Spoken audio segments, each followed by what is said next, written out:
चैत्र नवरात्रीमध्ये कुलदेवीची सेवा कशी करावी, दुर्गा सप्तशतीचे पाठ कसे वाचावे, त्याचबरोबर चैत्र नवरात्रीमध्ये कुलदेवीची आपल्यावर अखंड कृपा राहावी, त्यासाठी दुर्गा सप्तशती पाठ वाचताना कोणत्या गोष्टींची काळजी घ्यायची आहे, कोणत्या चुका टाळायच्या आहेत, याविषयी आपण सविस्तर माहिती घेणार आहोत। त्यासाठी व्हिडिओ पूर्ण पहा। तर ह्या वर्षी 2026 मध्ये चैत्र नवरात्र ही 19 मार्चपासून सुरू होते। तर चैत्र महिन्यात येणारी ही अतिशय पवित्र आणि आदिशक्ती कुलदेवीची सेवा करण्यासाठीची सुवर्ण संधी आहे। म्हणूनच प्रत्येकाने कुलदेवीची खूप जास्त महत्त्वाची अशी सेवा म्हणजेच दुर्गा सप्तशतीचे पाठ तर पहा, प्रत्येकाच्या घरी वेगवेगळे जे काही कुलाचार असतात त्या पद्धतीने आपण ते करायचेच आहेत, पण प्रत्येकाने दुर्गा सप्तशती पाठ ही जी सेवा आहे ही जरूर करावी। तर दुर्गा सप्तशतीचे पाठ आपण का वाचावा, लक्षात घ्या। कुलदेवीची जर आपल्यावर अखंड कृपा असेल तर आपल्या घरात सुख शांती समृद्धी राहते। मुलामुलींचे विवाह जमत नसतील, अनेक अडचणी येत असतील, शारीरिक मानसिक आर्थिक अडचणी असतील, त्यासाठी सुद्धा तुम्ही कुलदेवीची सेवा जरूर करावी। कारण कुलदेवीची जर आपल्यावर अखंड कृपा असेल तर आपल्याला ज्या काही गोष्टी हव्या असतात त्या कुलदेवीच्या आशीर्वादाने सर्व काही प्राप्त होतं। म्हणूनच दुर्गा सप्तशती पाठ ही अतिशय दिव्य अशी सेवा आहे, त्यामुळे ती प्रत्येकाने जरूर करावी। तर नवरात्रीमध्ये पारायण आपण कसं करावं, पाठ कसा वाचावा, तर पहा 1 ते 13 अध्याय असतात। तर हे 1 ते 13 अध्याय जेव्हा आपण एकाच वेळेला आपण सर्व 1 ते 13 अध्याय पठन करतो तेव्हा आपला एक पाठ पूर्ण होतो। त्याच पद्धतीने जेव्हा आपण ते 14 पाठ करत असतो, म्हणजेच दुर्गा सप्तशतीचे जेव्हा 14 पाठ आपण पठन करतो, मग नवरात्रीचे जे 9 दिवस आहेत, चैत्र नवरात्रीच्या पहिल्या दिवसापासून तर नवमीपर्यंत आपण ही सेवा करू शकतो। तर 9 दिवसांमध्ये तुम्ही 14 पाठ वाचू शकतात। जर आपण नवरात्रीमध्ये दुर्गा सप्तशतीचे 14 पाठ पठन केले तर नवचंडी यज्ञ केल्याचं पुण्य आपल्याला प्राप्त होत असतं। म्हणूनच ही सेवा जरूर करावी। त्यानंतर की दुर्गा सप्तशती पाठ पठन करताना कोणते नियम आपण पाळायचे आहेत, तर सर्वात पहिला नियम की परान्न वर्ज्य। परान्न म्हणजे दुसऱ्याच्या घरचं कुठलाही पदार्थ चुकूनही खायचा नाही। त्यानंतर की ब्रह्मचर्य पालन करणं। त्यानंतर महत्त्वाचा नियम की मांसाहार करत असतील तुम्ही स्वतः तर तुम्ही सुद्धा करायचा नाही, आणि घरातले व्यक्ती कोणी करत असतील तर घरात सुद्धा ते बनवायला नको। हा खूप महत्त्वाचा असा नियम आहे। त्यानंतर की हे पारायण कोणी करावे, तर अगदी लहानांपासून मोठ्यांपर्यंत प्रत्येक जण हे पारायण करू शकतं। त्यानंतर की नवार्णव जो मंत्र आहे, तर नवार्णव मंत्र तुम्हाला तुमची कुलदेवी माहिती असेल किंवा माहिती नसेल तरी सुद्धा तुम्ही नवार्णव मंत्राचा जप करू शकतात। तर नवार्णव मंत्र कुठला आहे, ओम ऐं ह्रीं क्लीं चामुंडाय विच्चे, हा कुलदेवीचा किंवा हा नवार्णव मंत्र आहे। तर हा नवार्णव मंत्र प्रत्येकाने जमतील तेवढ्या जास्तीत जास्त माळ पठन कराव्या। शक्य झाल्यास तुम्ही हवं तेवढा जप करू शकतात, पण दुर्गा सप्तशती पाठाला सुरुवात करण्यापूर्वी कमीत कमी 1 माळ तरी नवार्णव मंत्राचा जप जरूर करावा। आणि संपूर्ण 1 ते 13 अध्याय पठन झाल्यानंतर सुद्धा कमीत कमी 1 माळ जप जरूर करावा। त्यानंतर चैत्र नवरात्रीमध्ये सुद्धा आपण घटस्थापना करू शकतो आणि खूप जण करत असतात, ते जरूर करावं। ज्या पद्धतीने आपण शारदीय नवरात्रीमध्ये सेवा पूजा करत असतो त्याच पद्धतीने चैत्र नवरात्रीमध्ये सुद्धा घटस्थापना जरूर करावी। कुलदेवीची अतिशय दिव्य आणि प्रचंड चमत्कारिक अशी ही सेवा आहे। म्हणून जर वर्षभर कोणतीही सेवा होत नसेल तर ही सेवा जरूर करावी। घटस्थापना करत असतील तरी सुद्धा आणि घटस्थापना करत नसतील तरी सुद्धा तुम्ही दुर्गा सप्तशती पाठ वाचू शकतात। अगदी नित्य नियमाने आपली जी काही देवपूजा असते ती करायची, आणि देवीच्या जवळ आपण अखंड दिवा तेवत ठेवला तर अतिउत्तम, किंवा ज्या वेळेला तुम्ही दुर्गा सप्तशती पाठ पठन करतील तेव्हा तुम्ही दीप प्रज्वलित करायचा आहे, देवीला नैवेद्य अर्पण करायचा आहे, आणि तुम्ही दुर्गा सप्तशती पाठ पठन करू शकतात जर घटस्थापना करत नसतील तरी सुद्धा। त्यानंतर की उपवास करावा का, तर चैत्र नवरात्रीमध्ये सुद्धा आपण 9 दिवस देवीचे उपवास जरूर करावे। शक्य असेल उपवास करा, आणि काही कारणास्तव शक्य होतच नसेल तर अशा वेळेला उपवास न करता तुम्ही सर्व सेवा आणि जी काही देवीचे पाठ असतात ते पठन करू शकतात। दुर्गा सप्तशती पाठ पठण करण्यापूर्वी संकल्प करायला विसरायचं नाही. तर संकल्प कसा करावा? आपल्या हातात पाणी घ्यायचं, अक्षता घ्यायच्या, पुष्प घ्यायचं आणि स्वतःचं नाव बोलायचं, गोत्र बोलायचं. गोत्र माहीत असेल तर ते बोलायचं, नसेल माहिती तर फक्त कश्यप बोलायचं. आणि हे जे तुम्ही पठण करतायत देवीचे पाठ वाचण्यासाठी, तुम्ही कुठलं तुमच्या मनातली जी काही इच्छा असेल ती इच्छा बोलायची आणि किती पाठ वाचणार आहात ते सुद्धा बोलायला हवं. लक्षात घ्या, दुर्गा सप्तशती पाठ हे फक्त 14च पाठ करायला हवेत असं सुद्धा नाहीये. तुम्ही 14 पाठांपेक्षा जास्त पाठाची सेवा सुद्धा करू शकतात. अगदी 28 म्हणजे आपल्याला जमतील तेवढे तुम्ही 21ही करू शकतात, 27 पाठ सुद्धा करू शकतात किंवा 54 पाठ सुद्धा करतात. बरेच जण 54 पाठ 108 पाठाची सेवा सुद्धा करतात, पण ती अगदी 9 दिवसात शक्य होत नाही. म्हणून ते चैत्र नवरात्रीपासून सुरुवात करतात तर पौर्णिमेपर्यंत करतात. म्हणजे चैत्र पौर्णिमेपर्यंत सुद्धा आपण हे पाठ वाचू शकतो. जेव्हा आपले जास्त पाठांचा संकल्प असतो तेव्हा अशा पद्धतीने केलं तरीही चालू शकतं. लक्षात घ्या, 14 पाठांपेक्षाही तुम्ही जास्त पाठ वाचू शकतात. त्यानंतर की संकल्प करताना आपण नाव बोलायचं, गोत्र बोलायचं आणि ही सेवा तुम्ही कशासाठी करतायत, जी काही तुमच्या अडीअडचणी असतील, संकट असतील, कुठली इच्छा असेल ती बोलायची आणि किती पाठ करतायत हे सांगायचं. आणि ही सेवा कुलदेवीला प्रार्थना करायची की ही सेवा आमच्याकडून पूर्ण करून घ्यावी.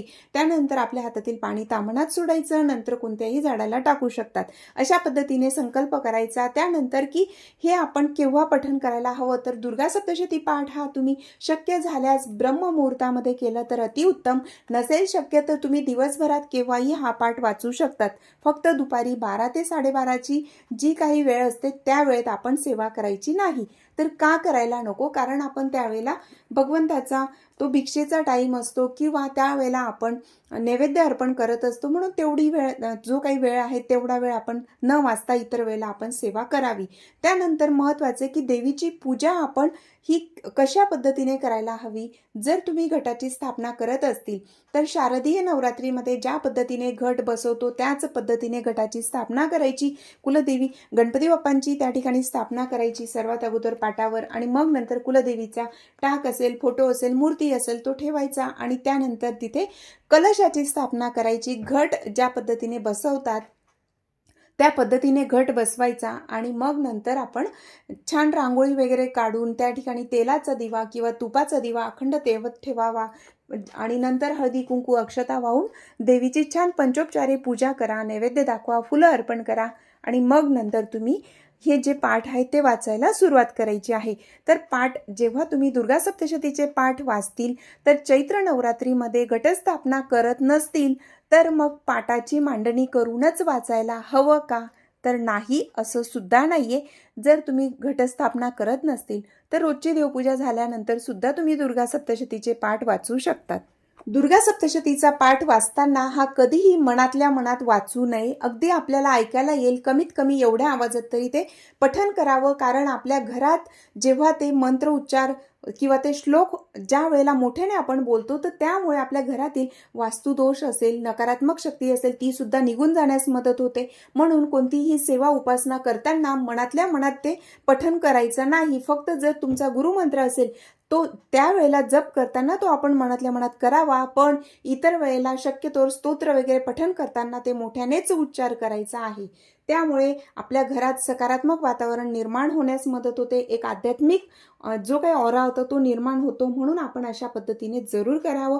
तर पारायण केव्हा करायचं, तर नवरात्रीत चैत्र नवरात्र, शारदीय नवरात्र, त्यानंतर अष्टमी, नवमी, चतुर्दशी, पौर्णिमा ह्या दिवशी सुद्धा तुम्ही करू शकतात. लक्षात घ्या, जर चैत्र नवरात्रीच्या पहिल्याच दिवशी तुम्ही पारायण म्हणजे देवीचे पाठ वाचणं तुम्हाला शक्य होत नसेल, महिला असतील, मासिक धर्म असेल, सुतक असेल, विटाळ असेल, जे काही कारण असतील किंवा तुम्ही कुठे लग्नाला गेले असतील किंवा बाहेरगावी असतील, तर अशा वेळेला पहिल्या दिवशी चैत्र नवरात्रीच्या पहिल्या दिवशी जर ही सेवा सुरू करणं शक्य नसेल तर मग तुम्हाला जमेल तेव्हा नवरात्रीमध्ये तुम्ही कोणत्याही दिवशी दुर्गा सप्तशतीचा पाठ वाचू शकतात. तर ते किती पाठ वाचावे, तुम्ही पूर्ण नवरात्रीमध्ये एक पाठ वाचला तरीही चालू शकतं. एक पाठ वाचत असताना पहिल्या दिवशी त्यातले काही अध्याय, दुसऱ्या दिवशी काही अध्याय, अशा पद्धतीने 13 अध्याय तुम्ही 7 दिवसात किंवा 9 दिवसात पूर्ण केले तरीही चालतं. किंवा प्रत्येक दिवशी एक पारायण वाचणार असतील तर 1 ते 13 अध्याय संपूर्ण पठण करावे. एका बैठकीत करा किंवा तुम्ही 2 वेळा म्हणजे अगदी अर्धे सकाळी केले, अर्धे दुपारी केले तरीही चालू शकतं. त्यानंतर की जेव्हा आपण हे पाठ पठण करत असतो तर जेव्हा बघा बऱ्याच वेळेला आपण जेव्हा 14 पाठ करणार असतो तर नवरात्रीमध्ये 9 दिवसात 14 पाठ करायचे असतात. तर काही वेळेला आपल्याला एका दिवशी 3 पाठ वाचावे लागतात, तर काही वेळेला आपण 2 पाठ वाचत असतो. मग अशा वेळेला बरेच जण देवी कवच असेल, अर्गला स्तोत्र असेल तर हे सुरुवातीला पठण करतात आणि त्यानंतर सलग ते जे राहिले अध्याय असतात ते पठण करतात. नंतर दुसरा पाठ लगेचच सुरू करतात. पण हा शॉर्टकट मारण्याऐवजी प्रत्येक वेळेला देवी कवच, अर्गला स्तोत्र, किलक स्तोत्र हे संपूर्ण प्रत्येक पाठ सुरू करण्यापूर्वी म्हणजेच दुर्गा सप्तशतीमधला पहिला अध्याय पठण करण्यापूर्वी देवी कवच, अर्गला स्तोत्र, किलक स्तोत्र हे सर्व प्रत्येक वेळेला पठण करायचं. मग नंतर अध्याय वाचायला सुरुवात करायची. कारण बरेच जण एकदा सुरू केलं की त्यानंतर दुसरा पाठ अगदी म्हणजे लगेचच ते सुरू करतात आणि देवी कवच वगैरे हे न वाचता पहिल्या अध्यायापासून सुरू करतात. म्हणून हे सांगितलं, कारण देवी कवच सुद्धा तेवढंच महत्वाचं असतं. त्यानंतर की देवीला नैवेद्य कोणता अर्पण करावा. जेव्हा तुम्ही पाठ वाचायला सुरुवात करतील, ब्रह्ममुहूर्तात असतील तर अशा वेळेला तुम्ही दूध साखरेचा किंवा कुठलं फळ असेल तुमच्याकडे किंवा मिठाई असेल त्याचाही नैवेद्य दाखवू शकतात. अगदी खडी साखरेचा नैवेद्य अर्पण केला तरीही चालतं. आणि त्यानंतर मग दुपारी आणि संध्याकाळी जे काही तुम्ही जेवण बनवलेलं असेल ते देवीला अर्पण करायचं आहे. शक्यतोवर कांदा लसूण नसलेला आपण नैवेद्य बनवायचा आहे. उपवास करत असतील तर तुम्ही एक वेळा जेवण करत असतील तर अशा वेळेला सुद्धा देवीला नैवेद्य जरूर अर्पण करावा. सुतक वगैरे असेल तर त्यावेळेला तुम्ही जर मध्येच काही अडचणी आल्या तर अशा वेळेला तुम्ही तेवढे दिवस ते पठण करू नका. त्यानंतर ती राहिलेली सेवा तुम्ही पूर्ण करा किंवा दुसरं कोणी पठण करणार असेल, शेजारी असतील, कोणी ओळखीचे असतील तर त्यांच्याकडून ती सेवा पूर्ण करून घेऊ शकतात. त्यानंतर की दुर्गा सप्तशती जो ग्रंथ आहे तर तो हातात धरून चुकूनही वाचायचं नाही. तो ग्रंथ आपण पाटावरच ठेवायचा आहे. त्यानंतर की नित्यसेवेमध्ये जे रोजचे आपले 2 अध्याय आपण पठण करत असतील म्हणजे दुर्गा सप्तशतीचं नित्यसेवेमध्ये 2 अध्याय दररोज पठण करतात तर तशा पद्धतीने करत असतील तर ते 2 अध्याय अगोदर पठण करायचे आणि मग ही सेवा सुद्धा करायची आहे. तर दुर्गा सप्तशती पारायण आपण घरी किंवा मंदिरात सुद्धा करू शकतात. बऱ्याच ठिकाणी तुम्ही पाहिलं असेल चैत्र महिना असेल तेव्हा नवरात्रीमध्ये किंवा चैत्र नवरात्रीमध्ये दुर्गा सप्तशतीचे मंदिरांमध्ये सुद्धा पाठ केले जातात. त्या ठिकाणी सुद्धा तुम्ही करू शकतात. कारण सामूहिक सेवेचं अनन्यसाधारण असं महत्त्व आहे. तर जेव्हा तुम्ही दुर्गा सप्तशती पाठ पठण करतील तर ते तुम्ही सुरुवातीला म्हणजे दुर्गा सप्तशती पाठ वाचण्यापूर्वी तुम्ही पल्लव लावून सुद्धा वाचू शकतात. आता पल्लव लावणे म्हणजे काय की किंवा संपुटित पाठ म्हणजे काय तर बघा, पाठ सुरू करण्यापूर्वी आपण कुठलाही मंत्र बोलायचा मग पाठाला सुरुवात करायची. याला पल्लव लावून म्हणतात. आणि संपुटित पाठ म्हणजे पाठ सुरू करण्यापूर्वी आणि पाठ पूर्ण झाल्यानंतर जो काही मंत्र किंवा स्तोत्र आपण बोलतो त्याला संपुटित पाठ असं म्हटलं जातं. तर मग आता दुर्गा सप्तशती पाठ वाचण्यापूर्वी आपण कोणता मंत्र बोलू शकतो तर तुम्ही नवार्णव मंत्र बोलू शकतात किंवा देही सौभाग्य आरोग्यम देही मे परमसुखम हा जो मंत्र आहे हा सुद्धा बोलू शकतात. सर्व मंगल मांगल्ये हा मंत्र बोलू शकतात किंवा तुम्हाला देवीचा जो मंत्र आवडत असेल तो मंत्र तुम्ही बोलू शकतात. आणि नंतर सुद्धा आपण पाठ पूर्ण झाल्यावर सुद्धा मंत्र उच्चार करायचा आहे. तर हा संपुटित पाठ याला म्हटलं जातं. किंवा दुर्गा सप्तशती पाठाच्या अगोदर आणि नंतर कुठलंही स्तोत्र सुद्धा तुम्ही बोलू शकतात. मग ते देवीचं स्तोत्र बोललात, दुर्गा स्तोत्र बोललात तरी चालतं. जे कुठलं तुम्हाला स्तोत्र देवीचं आवडत असेल ते सुद्धा तुम्ही बोलून दुर्गा सप्तशतीचा संपुटित पाठ सुद्धा करू शकतात. अशा पद्धतीने आपण दुर्गा सप्तशती पाठाची सेवा देवीच्या चरणी अर्पण करायची आहे. तर ही माहिती तुम्हाला थोडी जरी आवडली असेल तर कृपया व्हिडिओला लाईक करा आणि शेअर करायला विसरू नका. तर ह्या चैत्र नवरात्रीमध्ये कुलदेवीकडून आदिशक्ती आदिमाय जगदंबेची सर्वांकडून अशीच छान अशी सेवा होत राहो हीच देवीच्या चरणी प्रार्थना करते आणि आजचा व्हिडिओ इथेच थांबवते. सर्वांना श्री स्वामी समर्थ.